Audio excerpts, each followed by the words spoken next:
यह कोई मूर्ति नहीं बल्कि रामानुजाचार्य का मृत शरीर।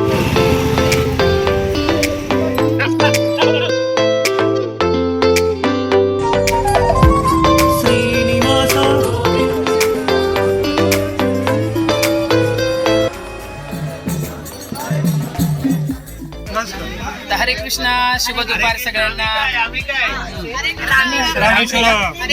तर आता आम्ही निघाले नाशिक रोडवरनं। सगळी बस आता बदलली, 80 भक्त आहेत आम्ही इकडनं। सगळे 320 ते 340 असे भक्त आहेत टोटल। धुळे, शिरपूर, मालेगाव आणि नाशिक रोड। तर सगळेजण आता छानपैकी सेट झालेले। सगळ्या बॅगा बघा आम्ही इथे ठेवलेल्या आहेत। आम्ही थोड्याच वेळात निघतोय आणि सगळ्यांना पाठवण्यासाठी, सगळ्यांना भेटण्यासाठी आलेले सर्वांना। सगळेजण जात आहे श्रीरंगम आणि रामेश्वरम यात्रेसाठी। आमची सानवी सगळे यूथ कीर्तन टीम, तर सगळेजण छान कीर्तन करणारे आणि छान आम्ही भक्तीत रंगून जाणार आहे। आणि सगळ्यांनी पण आमच्यासोबत कीर्तन पण करायचे, छान रंगायचं आणि सगळी यात्रा संपेपर्यंत आमच्यासोबत राहायचे। आम्ही निघतोय आता नाशिक रोड, जेल रोडवरनं। बघा बसची घंटी वाजलेली आहे। आता आम्ही निघतोय थोड्याच वेळात। सगळ्यांची बसमध्ये आपल्या सगळ्यांची भेट घेऊया, कोण कोण आलेले आहे। तर चला आपण बसमध्ये जाऊया।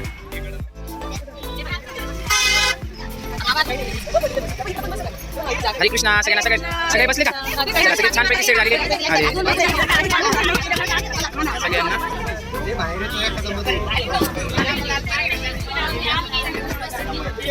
मंडळांची बस केलेली आम्ही। उदवन माताजी, सारिका माताजी, आमचे प्रभूजी आहेत, नवगणे माताजी, नवगणे प्रभूजी, कडबाणे प्रभूंना।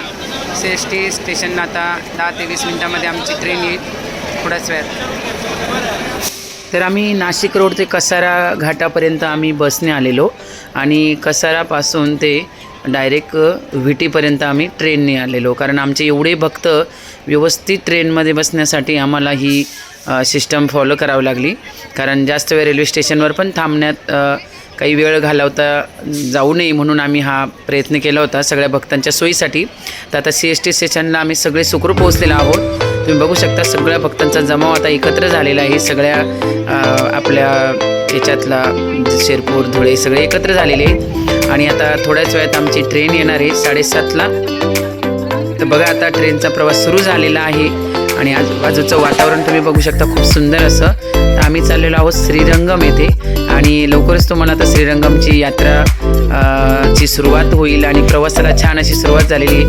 सगळे आम्ही माताजी वर्ग एकमेकांना भेटत आहेत। कोणी AC मध्ये आहे, कोणी 3rd ACत आहे, कोणी स्लीपरमध्ये आहे, S5, S3 असे डब्यांमध्ये आहे। तर प्रसादासाठी आम्ही परत एकत्र येतो। तर छान असा प्रवासाला सुरुवात झालेली आहे। सगळीकडे मंत्र आणि सगळे हरे कृष्ण महामंत्राचा जप करत आहे आणि छानपैकी भजन कीर्तन करत करत आम्ही ट्रेनने प्रवास करत सुखरूप श्रीरंगमला उतरणार आहोत आणि मग श्रीरंगममधली सगळी भक्तिमय वातावरणात तुम्हाला आम्ही घेऊन जाणार आहोत। बघू शकता एका ठिकाणी आम्ही थांबलेलो आहोत ट्रेनमधून। ट्रेनला जवळजवळ अर्धा तास थांबले होते। तर आम्ही छान तिथे संकीर्तनाचा आनंद घेतला।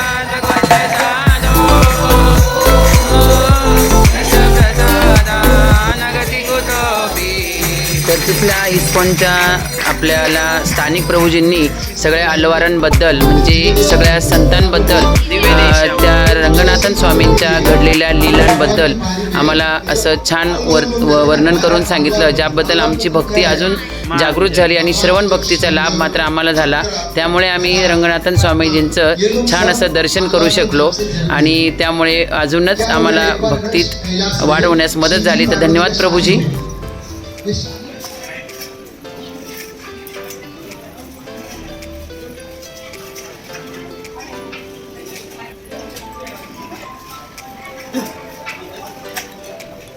कृष्णा, शुभ सकाळ सगळ्यांना। आम्ही आता पोहोचलो श्रीरंगममध्ये। रामेश्वरम यात्रेचा पहिला दिवस आहे आमचा श्रीरंगम। आता भक्ताची मंगल आरती झाली आणि सर्वजण नाश्ता करतायत। नाश्त्यासाठी आज खिचडी पापड आहे। सगळ्यांनी नाश्ता करायला या आणि थोड्याच वेळात आपल्याला श्रीमान जानकीदास प्रभूजींचं लेक्चर होणार आहे। तर सगळ्यांनी लेक्चरला पण अटेंड राहायचं आहे। चला हरे कृष्ण।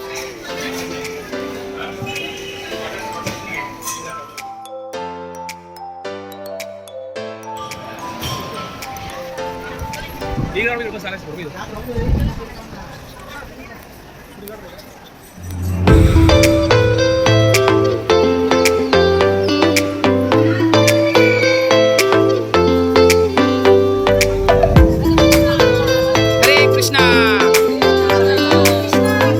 हरे हरे हरे राम राम राम हरि बोल.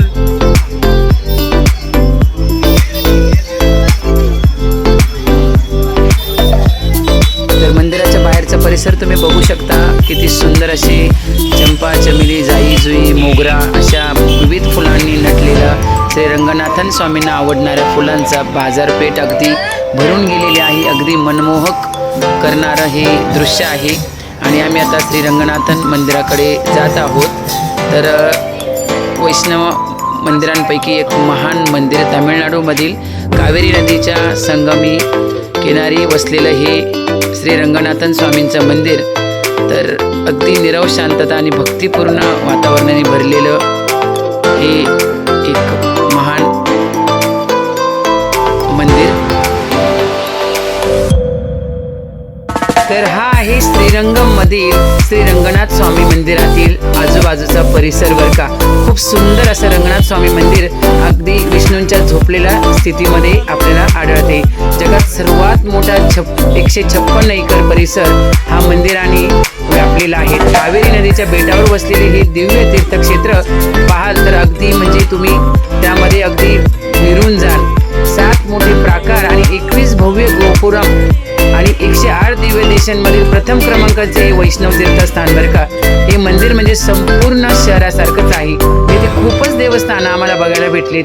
तिथे लक्ष्मी देवींचं मंदिर, नरसिंह भगवानांचं मंदिर, वैकुंठ दरवाजा, त्याच्यानंतर रामानुजाचार्यांचं साक्षात सहज शरीर जिवंत मूर्ती तिथे आम्हाला बघायला मिळाली. म्हणूनच श्रीरंगमला पृथ्वीवरील वैकुंठ म्हटलं जातं. कारण तिथे गेल्यावर आम्हाला असं वाटत होतं की आम्ही अगदी वैकुंठातच इथं आलेलो आहोत. आणि इथं बरं का वर्षभर उत्सव असतात आणि त्याच उत्सवापैकी आम्ही सुद्धा या उत्सवाच्याच कालावधीत श्रीरंगमला पोहोचलो होतो. आम्हालाही बरेच उत्सव तिथे रथयात्रा बघायला भेटल्या. हत्तीवरनं मिरवणूक निघाली होती श्री रंगनाथन स्वामींची. आणि वर्षभर येथे उत्सव चालूच असतात. त्यापैकी वैकुंठ एकादशी, ब्रह्ममहोत्सव, गरुड सेवा, पंगुनी उत्तीरम, थेपोत्सव. श्रीरंगमला आम्हाला गेल्यावर वैकुंठात गेल्यासारखं मात्र वाटलं बरं का. आणि येथील जे दर्शन केल्यानंतर यमदेव आणि चित्रकूटाच्या दर्शनाने मात्र तुम्हाला मोक्ष मिळाल्याशिवाय मात्र राहत नाही. त्यामुळे बरेच भाविक इथे श्रीरंगममध्ये दर्शनाला येत असतात. तुम्ही पण नक्की येथे भेट द्यायला या.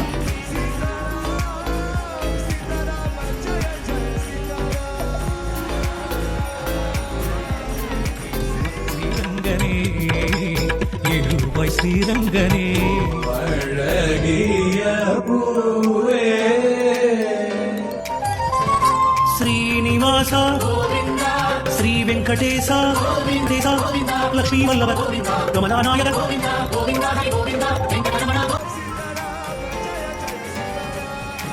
सगळ्यात मोठा आनंद म्हणजे एक अविस्मरणीय आठवण आमच्यासाठी ती म्हणजे आम्ही रांगोळीची सेवा दिली ती रंगनाथन स्वामींच्या शोभायात्रेमध्ये बरं का.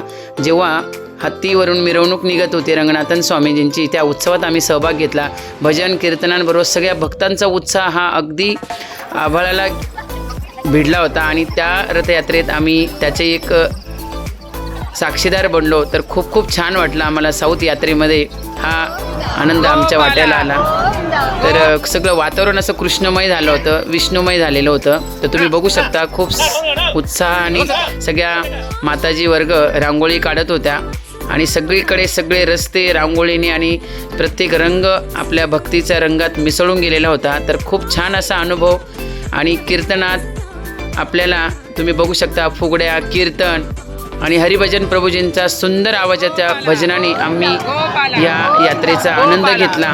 आणि अशाच खूप साऱ्या दर्शनांनी मन अगदी तृप्त होऊन गेलं. तर तुम्ही बघू शकता सगळ्या भक्तांचा उत्साह या यात्रेमध्ये खूप छान अनुभव आला. आणि खूप कमी खर्चात आणि अशी सुंदर यात्रा आम्हाला श्रीमान जानकीदास प्रभूजींनी घडवली. रामेश्वरम यात्रा श्री रंगनाथन स्वामीजींची. तर खूप छान बघा, हत्तीसुद्धा दंडवत घालत आहे. आणि आमच्या या सगळ्या भक्त एकसारख्या साड्या घालून किती छान अशा भजनात दंग झालेल्या आहेत शोभायात्रेमध्ये. खूप खूप छान असा आमचे गौरनिताई भगवान आणि आम्ही सगळे भक्त इथं डान्सिंग कीर्तन करत होतो. तर खूप खूप धन्यवाद प्रभूजींचे आणि सगळ्या भक्तांचे की भक्तांचा संग लाभला आणि आपल्या भक्तीत प्रगतीत वाढ होण्यासाठी ही यात्रा मात्र खूप अविस्मरणीय ठरली. तर खूप खूप धन्यवाद. तुम्ही मात्र यात्रेचा पूर्ण आनंद घ्या.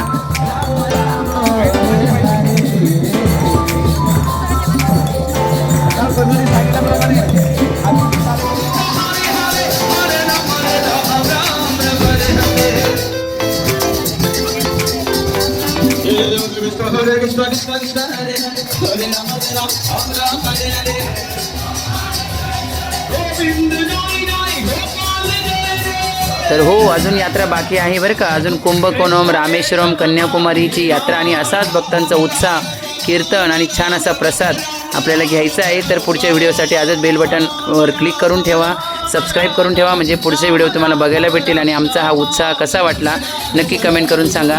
तर भेटूया पुन्हा. हरे कृष्णा कृष्ण कृष्ण हरे हरी, हरे राम राम राम हरे हरी. सर्व भक्तवृंदांचे पुन्हा एकदा धन्यवाद.